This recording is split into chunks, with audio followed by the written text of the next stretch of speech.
Bonjour, bonjour, bonjour, bonjour. Que Dieu te bénisse. Comment tu vas? Comment tu vas? Aujourd'hui, c'est Mario. Et aujourd'hui, je vais prendre un petit moment. Je vais prendre un petit moment pour te parler de l'importance et du pouvoir et de la puissance du Centre Jésus. Je pense que je vais faire une série de messages sur ce sujet-là parce que c'est un sujet tellement important. L'importance du sang de Jésus. Quand on parle de sang de Jésus, je veux dire le sacrifice que Jésus a fait à la croix. Le sacrifice expiatoire. Jésus qui s'est offert lui-même en sacrifice pour pour nous sauver, nous les hommes pécheurs que nous sommes, hommes coupables.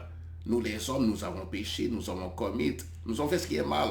Adam a péché, notre père a péché ainsi que son épouse, Ève, qui était la mère de toute la race humaine. Ils ont péché et ça a amené des châtiments sur eux-mêmes et sur notre, ça a amené la séparation avec Dieu. Leur péché a causé la séparation avec Dieu, ça a causé une inimitié, une hostilité dans nos cœurs à l'égard de Dieu. Et ça a amené, ça a tiré des châtiments sur toute la race humaine.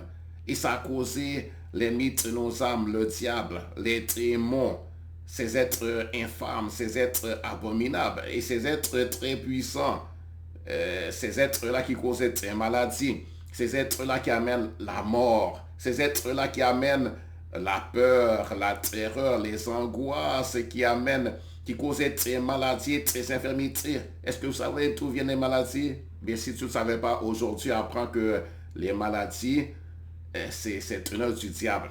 C'est causé par le diable, les démons, c'est des êtres maléfiques qui causent ça. Les maladies ne viennent pas de Dieu. Dieu n'est pas l'auteur de la maladie. Le Dieu créateur des cieux et de la terre, c'est pas lui qui cause les maladies. C'est pas lui l'auteur des maladies. C'est pas lui qui amène la maladie sur la race humaine. C'est pas lui qui a amené. Si tu as été malade, sache que c'est pas Dieu qui a amené la maladie sur toi. C'est pas Dieu qui t'a frappé de maladie. C'est pas Dieu qui t'a rendu infirme. C'est pas Dieu qui a rendu qui que ce soit infirme ou handicapé, que ce soit mentalement, que ce soit intellectuellement, que ce soit physiquement, que ce soit... Enfin, il n'est pas l'auteur des maladies. C'est pas lui qui produit les virus, les bactéries, etc. C'est pas Dieu. Ça vient du diable. C'est lui le diable qui a causé du dérèglement dans la création de Dieu. Il a amené le dérèglement. Il a amené la mort. Il est l'esprit de mort. Le diable est l'esprit de mort. Dieu est l'esprit de vie. Jésus est l'esprit de Dieu. Le Dieu créateur des cieux et de la terre, il est l'esprit de vie. Il est life giver. The life giver. Celui qui donne la vie. Il est le Dieu de la résurrection et de la vie. Pas le Dieu de la mort. Pas celui qui donne la mort. Mais lui, il donne la vie. Mais en péchant, dans le jardin d'Éden, le diable a péché. Vous pouvez aller le lire dans le livre de la Genèse, les 3 premiers chapitres, et vous verrez ce qui est arrivé. Hein? Dieu avait donné à l'homme un ordre de ne pas manger le fruit d'un certain arbre. Il a dit, si tu manges, tu vas mourir. Et l'homme savait ce que signifiait mourir. C'est une mauvaise chose. C'est une chose qui ne devait pas lui arriver. Dieu ne voulait pas la mort pour lui. Dieu ne voulait pas la corruption pour lui. Il ne voulait pas les ténèbres. Il ne voulait pas la mort pour lui. Il ne voulait pas être séparé de son bien-aimé Adam et de sa bien-aimée Ève, avec qui il avait communion, relation, amitié. Il était comme un père pour eux. Quoiqu'il n'était pas leur père, il était leur créateur. Dieu était le créateur de l'homme. Mais c'était une créature qu'il aimait énormément de tout son cœur, de toute son âme. Il chérissait l'homme, il chérissait Adam et Ève.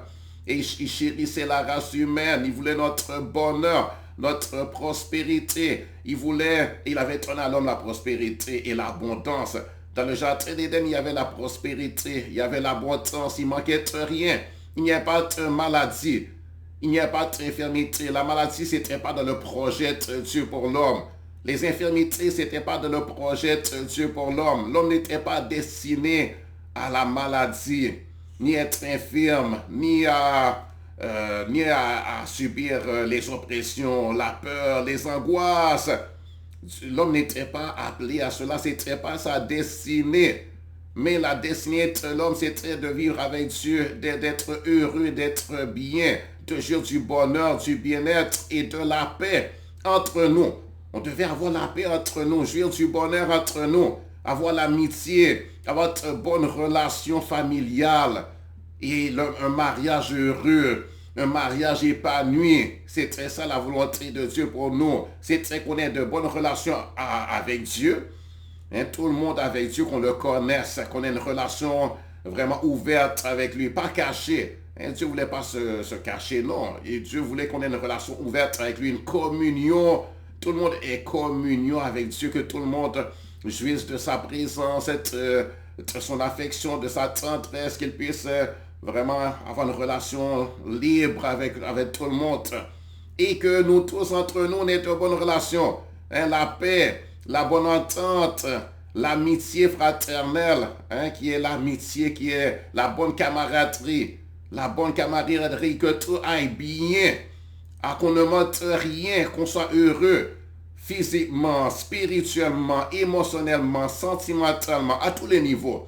À tous les niveaux, vraiment tous les niveaux de la vie d'un homme, intellectuellement, tous les niveaux. Hein? Dieu nous a créé de la perfection. On manquait de rien. On était bien. On était heureux. Il y avait vraiment le contentement et la satisfaction. Mais l'ennemi de nos âmes, le diable, est venu pour causer à l'homme de ressentir, de dire, il est venu pour dire qu'il te manque quelque chose. Hein? Tu vois le fruit ici, tu as l'arbre ici. Est-ce que Dieu t'a vraiment dit que vous ne devez pas manger? Hein? Il a dit à Ève. Et Ève a dit, on nous mangeons de tout, mais quant au fruit de cet arbre, qui est dans le jardin, qu'on appelle l'arbre de la connaissance du bien et du mal, Dieu a dit, de ne pas manger, de peur qu'on ne meure. Et le serpent a dit, tu ne mourras pas. Vous ne mourrez pas, mais c'est que Dieu sait que le jour où tu mangeras, sois tenir intelligent, connaissant le bien et le mal. Sois tenir comme Dieu, connaissant le bien et le mal. Tu ne mourras pas, c'est bon pour toi. Ça veut dire qu'il est en train de dire que Dieu est un menteur, un trompeur, hein, un menteur, un égoïste. Hein? Mais le serpent, c'était notre ennemi. Il est toujours notre ennemi et il sera toujours notre ennemi. C'est lui le menteur. C'était lui le séducteur, le trompeur, le menteur, le méchant, l'égoïste.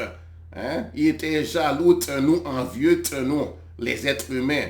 Il voulait notre perte, il manigançait notre perte, notre destruction, notre malheur. Et Adam, malheureusement, a cru ses mensonges. Il a cru les mensonges du menteur, du séducteur, le trompeur, le diable. Il a mangé et c'est pour ça que malheur est arrivé. Mais Dieu n'allait pas nous abandonner à notre sort. Il n'allait pas nous abandonner. Il avait décidé de nous réconcilier à lui, de nous sauver quand même. Il avait décidé de nous racheter. Il avait décidé de nous délivrer, de venir à notre secours. Mais il devait le faire en toute justice. Il devait le faire de la bonne façon, n'est-ce pas? Et puis en plus de cela, Dieu ne peut pas s'imposer. Si l'homme est un être qui a sa volonté, il a sa volonté propre. Oui, nous avons notre volonté propre. Par exemple, quand tu as eu un enfant, ou bien si tu as un enfant, tu vois que les enfants, même si l'enfant est né de toi, il est trop petit, mais il a sa propre volonté. Et tu ne peux pas t'imposer sur lui. Hein? Tu peux lui commenter, tu peux lui donner des ordres, n'est-ce pas? Établir des règlements de la maison, tu lui donnes des instructions, tu lui dis ce qui est permis, ce qui n'est pas permis, n'est-ce pas? Et tu lui donnes des enseignements, tu lui donnes des conseils, n'est-ce pas? Même il y a certains jours, tu peux lui interdire, mais tu peux pas le forcer à faire, n'est-ce pas? Tu peux pas le forcer. Et même des fois, si l'enfant le fait, mais il peut le faire à contre-cœur, n'est-ce pas? Donc, il a sa propre volonté. Il a son propre cœur, son propre âme, sa propre pensée. Tu ne peux pas imposer ça sur lui. Et l'amour, c'est une relation qu'on ne force pas sur quelqu'un. Tu veux que ton enfant t'aime. Avec raison, c'est normal que tu veux que ton enfant t'aime, qu'il te respecte, qu'il a de l'amour pour toi. L'amour, c'est tellement bon. L'amour, d'ailleurs, c'est de Dieu. L'amour, ça vient de Dieu. Dieu est amour. Dieu, c'est la manifestation même de l'amour. En Dieu, il y a seulement de l'amour. En Dieu, il y a l'amour. Dieu a l'amour pour nous les hommes. Dieu a seulement de bons sentiments pour nous, des sentiments d'amour.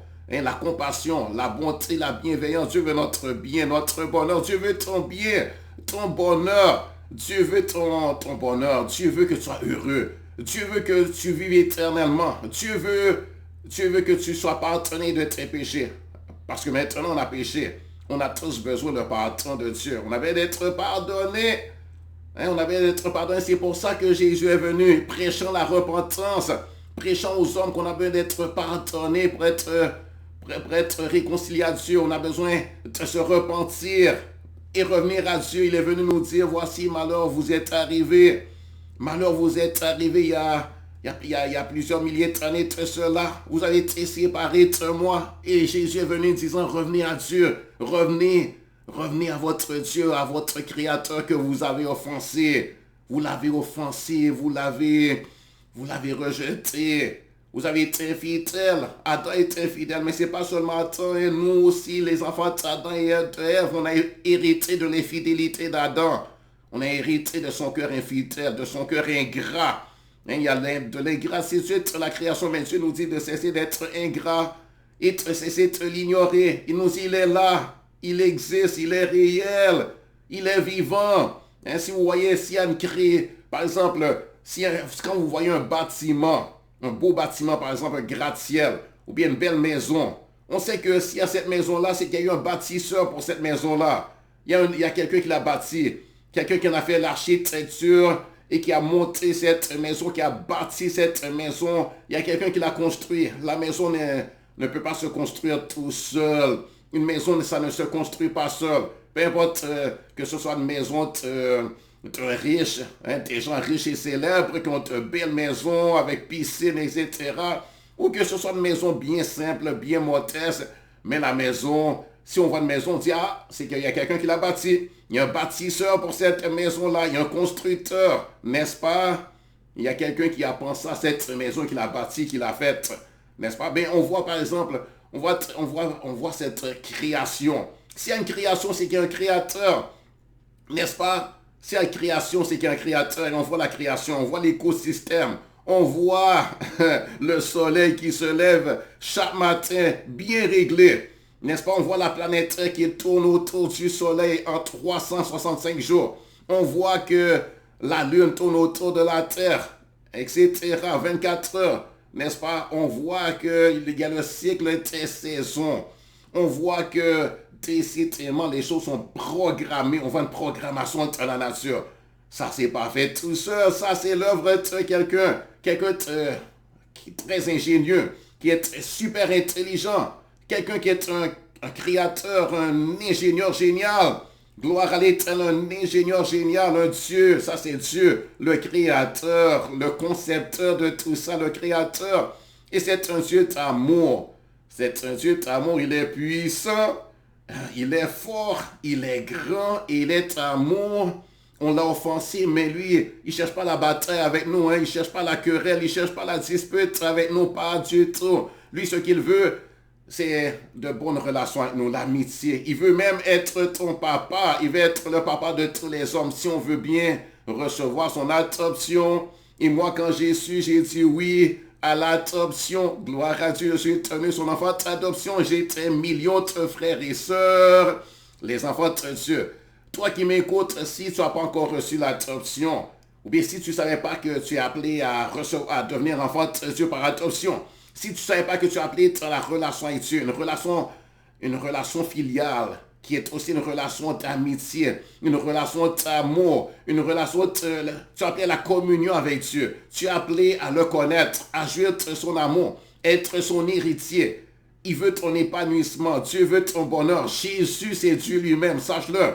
Jésus, c'est Dieu lui-même. Il est venu sur la terre, il a marché sur la terre. Partout où il passait, il faisait le bien, guérissant les malades, délivrant les captifs, libérant les prisonniers, ceux qui étaient prisonniers des démons, des esprits de maladie, des esprits qui rendent les gens fous, des esprits de folie, des esprits qui causent toutes sortes de pression, de peur, de crainte, d'angoisse. Et il y a les esprits mais aussi qui causent les gens de se droguer, de prendre des drogues comme cocaïne, héroïne, etc. Il y a certaines personnes qui ont commencé à prendre la cocaïne, l'héroïne. les drogues dures, les narcotiques. Hein? Ils cherchaient le plaisir. Ils cherchaient le plaisir. Il y en a qui cherchaient, ils cherchaient une jouissance, un plaisir, l'épanouissement. Ils voulaient des sensations fortes, n'est-ce pas? Mais c'est un piège du diable. Et maintenant, ils sont pris dans un piège. Et la drogue les a rendus comme une loque humaine. N'est-ce pas? Ils ont été pris et maintenant ils sont addicts, comme on dit.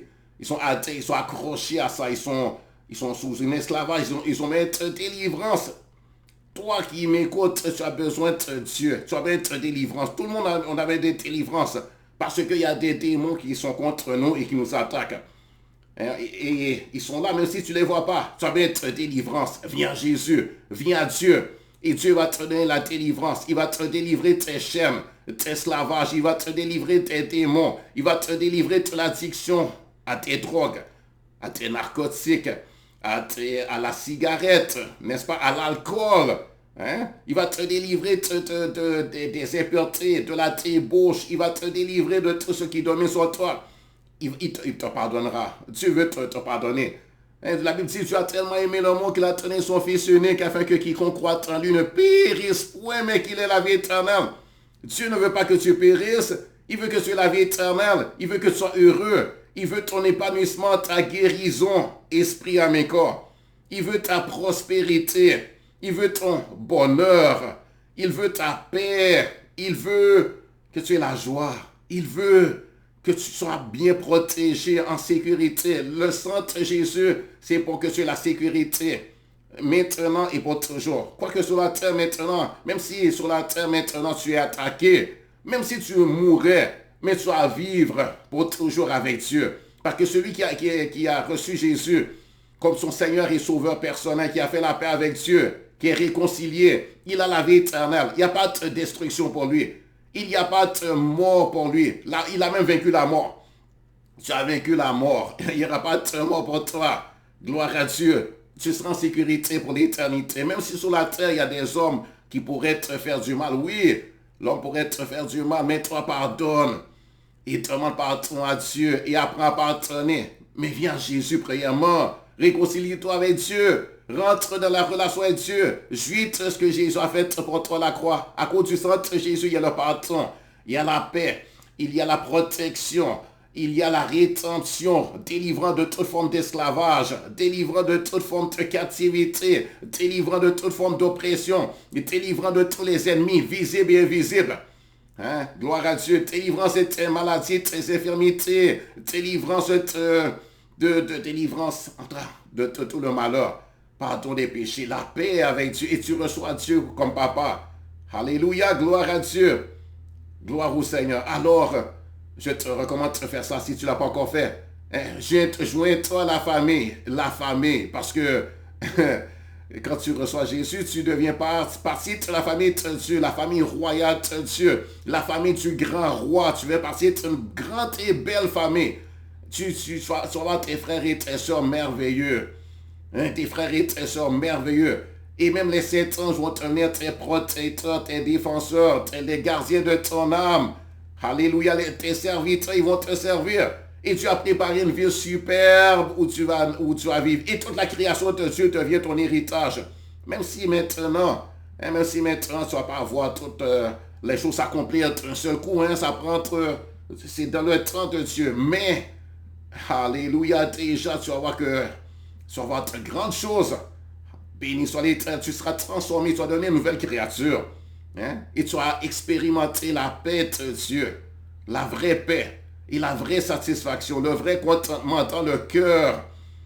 Alléluia. Tu seras satisfait, tu ne vas pas courir après des choses vaines de la terre. Tu vas voir que la vraie satisfaction, c'est Dieu qui le donne. C'est Dieu qui le donne. Ce n'est pas l'argent qui donne la vraie satisfaction, ce n'est pas les richesses. Beaucoup de gens courent après les richesses, l'argent. Ils ont eu les richesses. Ils ont eu beaucoup d'or et d'argent. Ils ont eu les diplômes. Ils ont eu beaucoup de choses et ils n'étaient pas satisfaits. Ils n'étaient pas heureux. N'est-ce pas? Et même s'ils pensaient être heureux de toute façon, ils allaient quitter toutes ces choses. Hein? Et quelqu'un qui vit pour ces choses-là, qui ne connaît pas Dieu, il va les quitter quand même. Et un jour, même sa santé, il va perdre. Parce que la mort viendra. Même la santé sera traquée. Son corps sera traqué. Son âme sera traquée. Et un jour, la mort va venir. Un jour, son corps va tomber quand même. C'est comme ça. N'est-ce pas? Donc, tu as besoin de Dieu. Tout le monde a besoin de Dieu. Même si quelqu'un pense, ah, j'ai pas besoin de lui, j'ai tout. J'ai tout l'argent qu'il me faut. J'ai ma femme, j'ai mes enfants, j'ai mon métier, j'ai mes amis, j'ai mon plaisir, j'ai tout. C'est pas vrai, tu n'as pas tout, hein? Ne sois pas trompé, tu n'as pas tout, tu as besoin de Dieu. Nous avons tous besoin de Dieu. Viens à Jésus, ne le méprise pas. Hein? Et accueille cet appel de Dieu. Moi, je te fais l'appel de la part de Dieu. Moi-même, j'ai reçu l'appel et j'ai dit oui. Hein? Même si je n'ai pas dit oui tout de suite, je n'ai pas compris. Hein? Si tu as entendu, tu avais résisté. Aujourd'hui, c'est le bon moment pour répondre de façon favorable à l'appel. Répondre. C'est la sagesse, hein? C'est la sagesse. Ah, gloire à Dieu. Alors que Dieu te bénisse. Si tu veux faire la paix avec Dieu, être réconcilié avec Dieu, jouir tous les avantages du sacrifice de Jésus, de son sang versé, fais maintenant cette prière avec moi. Dis, Jésus, je te veux dans ma vie. Jésus, je vais être réconcilié avec toi. Je vais être réconcilié avec Dieu aujourd'hui même. Je cesse de te résister. Je cesse d'ignorer les choses. Aujourd'hui, je veux ce que cet homme a parlé. Je veux la paix. Je veux la paix. Je veux la joie que tu donnes. Je veux le bonheur que tu donnes. Je veux le pardon de mes péchés. Je me reconnais comme pécheur. Je suis pécheur. Je suis coupable. J'ai péché dans ma vie. J'ai péché, j'ai menti, j'ai triché, j'ai volé, j'ai fait ce qui est mal. De différentes façons. Je suis pécheur. Je suis né dans le péché. Depuis le ventre de ma mère, j'avais la nature de pécheur. Je le reconnais devant toi.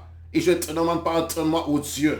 Pardonne mes péchés, mes fautes, mes iniquités, tout ce que j'ai fait de mal, mes immoralités, mes transgressions de la loi de Dieu. Pardonne-moi, efface, oublie ça. Et lave-moi par ton sang, Jésus. Ton sang précieux versé à la croix. Lave-moi, Jésus. Lave-moi, Jésus. Lave-moi, Jésus, ton sang me justifie aujourd'hui. Ton sang me sanctifie. Ton sang me lave. Jésus, mets-moi pas pour toi. Jésus, fais-moi ton enfant d'adoption. Fais-moi naître de nouveau. Fais-moi ton enfant. Reçois-moi dans la relation avec toi. Reçois-moi dans la relation avec toi. Connecte-toi, moi, Jésus. Deviens mon Père. Deviens mon ami. Deviens mon protecteur, deviens mon défenseur, deviens le gardien de mon âme. Et donne-moi la paix, la joie, le bonheur qui vient de toi. Seigneur Jésus, merci pour tout. Je crois, je reçois. Je crois que tu es Dieu lui-même manifesté sous forme humaine. Tu es venu nous sauver. Je crois que tu es mort et que tu es ressuscité. Tu es mort. Et faisant cela, te confessant comme mon Seigneur et Sauveur, tu me sauves. Tu me donnes la vie éternelle et je reçois la vie éternelle comme un cadeau. C'est un don, c'est gratuit. C'est la grâce de Dieu envers moi. Je reçois la miséricorde, la grâce. Je reçois tout ce bonheur que tu me donnes. Ce trésor que tu me donnes. Ce trésor qui est la vie éternelle. Je reçois tout ce que tu me donnes. Par la foi, je te dis merci. Et garde-moi toujours avec toi. Toi-même c'est toi-même qui assure mon salut. Merci Jésus. Amen. Que Dieu te bénisse et que Dieu te remplisse de son esprit. Que Dieu vous remplisse de son Saint-Esprit, qu'il vous fortifie chacun de vous. Qu'il vous donne force et courage. Qu'il vous remplisse de son esprit, de son amour et de sa paix, de sa joie. Qu'il vous conduise dans toute la vérité. Soyez bénis. Au revoir.